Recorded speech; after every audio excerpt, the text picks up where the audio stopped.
রোগী কল্যাণ সমিতির বিষয়। তো কালনায় মেডিকেল অফিসার গেছেন কোর্টে, কোনো কিছুর বিষয়ে হয়তো সমন এসছে উত্তর দিতে, আনুষ্ঠানিকভাবে সেটা করতে পারে। হাসপাতালের স্টাফ আছেন, বিডিও আছেন, পুলিশ আছে, এইবার জেলা পরিষদ আছে।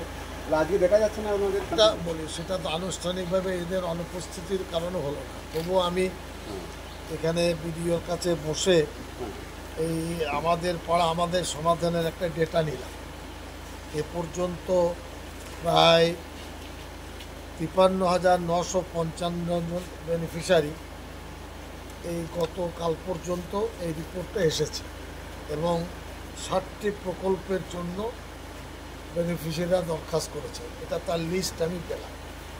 এই বাকি আছে 30টা, মানে ক্যাম্প হয়েছে 51, 30টা ক্যাম্প বাকি আছে। ওই অক্টোবরের 15 তারিখ পর্যন্ত সেটা হবে। আর হাসপাতাল থেকে একজন এস পারভিন আছেন, অভিজিৎ আর আপনার স্বাগত রয়, এরা এসেছিলেন। অফিসার যেহেতু গেছেন কোর্টে হাজিরি দিতে, যার ফলে এটা হলো না। এখন আগামী 18 তারিখে আনুষ্ঠানিকভাবে একটা মিটিং আমি করব। তার কারণ বর্ধমানের সুপার আমার সঙ্গে দেখা হয়েছিল 10 তারিখে বর্ধমানে। তিনিও চেষ্টা করছেন মন্তেশ্বরের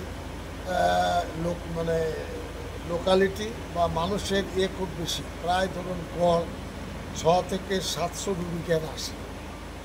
সেই 600-700 রুগীর পরিষেবা দেওয়া ডাক্তার বা অন্যান্য যারা আছেন তাদের দিয়ে এটা অনেক দায়িত্বের ব্যাপার হয়ে দাঁড়িয়েছে। সেক্ষেত্রে ডাক্তারের শর্টেজ আছে কি না, পরিষেবা কেমন চলছে, এরপরে উন্নত করার জন্য, আপগ্রেডেশনের জন্য একটা রেজলিউশন নিতে হবে।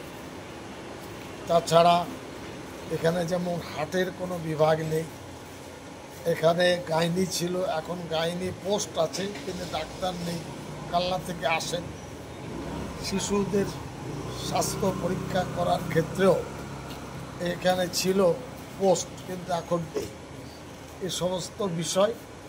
আর আমি একটা নতুন বিল্ডিং দিয়েছি প্রায় 70 লাখ টাকা খরচ করে, সেটার কি অবস্থা এবং সেটা কতখানি কার্যকারিতা শুরু হয়েছে না হয়নি।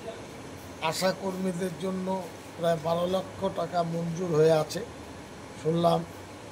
জমি দেখে গেছেন, এরপরে ভেটিং টেটিং হবে, তার কি দশা বা কী পরিস্থিতি। এমপি 10 লক্ষ টাকা এখানে অ্যালটমেন্ট করেছেন, সেটাও প্রাথমিক স্তরে বোধহয় একটা ইনকোয়ারি হয়েছে। এইসব আলোচনা। তাছাড়া গ্রাম পঞ্চায়েতে 5th কমিশন ছাড়াও অনেক রাস্তাঘাট, সরকারের 94-95 প্রকল্প কতখানি বাস্তবায়িত হচ্ছে, এই নিয়ে প্রায় 1 ঘন্টা মতন জয়েন্ট ভিডিওকে নিয়ে বসেছিলাম। আমি আশা করছি মাসে একটা দিন সময় দিয়ে পঞ্চায়েত ভিত্তিক উন্নয়নের ব্যাপারটা একটু দেখে নেব। আর তাছাড়া হাসপাতালের ব্যাপারে কাটোয়া এখান থেকে প্রায় 25 কিলোমিটার কি 30, কালনাও হয়তো 32-35, বর্ধমান 40, মেমারিতে এর থেকে খুব বেশি ব্যবস্থাপনা আছে বলে মনে হয়। তাহলে সেই মিডিল পয়েন্টে পূর্বস্থলী থেকে আসছে, কাটোয়া থেকে আসছে, নাদনঘাট থেকে আসছে, প্লাস মন্তেশ্বর থেকে আসছে, এইদিকে ভাতার সেখান থেকেও আসছে।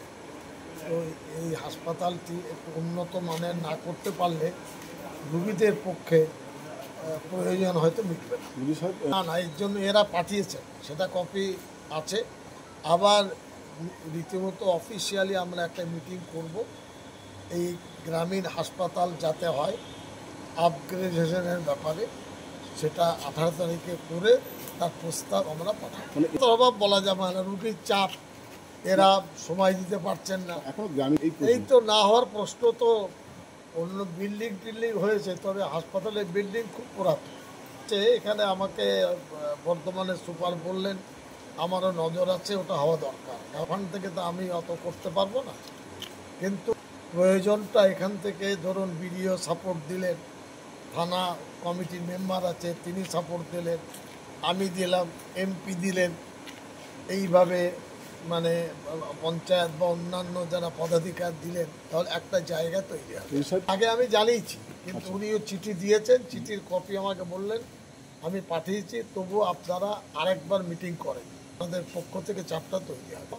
এসব ফেক কথা করে জিজ্ঞেস কে কোথায় চলে গেল না গেল, তার জন্য কি আমাদের কোনো সমস্যা হবে না? বিডিও সমস্যা হবে? এখানে তো বিডিও অফিস, মূলত আমি এসেছি বিডিও অফিসে, বিডিওর সঙ্গে কথা বলতে, জয়েন্ট বিডিওর সঙ্গে কথা বলতে, হাসপাতালের যারা আছেন তাদের সাথে। কে কোথায় গেলেন এলেন, এটাতে বেড়াবার জায়গা নয়। আমি আমি আমি আমি এ পর্যন্ত প্রায় বোধহয় 5 থেকে 6টা করেছি। গত 4 বছর হ্যাঁ, 6টা মিটিং করেছি বলে তা এতগুলো হয়েছে। পরিচ্ছন্নতার ব্যাপারে বিডিও বললেন, আমি ওদের সাহায্য করেছি। আবার এখন জয়েন্ট বিডিও বললেন প্রচুর ওখানে সাপের উৎপাত, ময়লা, বাইরের গাড়ি রাত্রেবেলায় ঢুকে যায়, সেটাও নিয়ে আলোচনা হচ্ছে।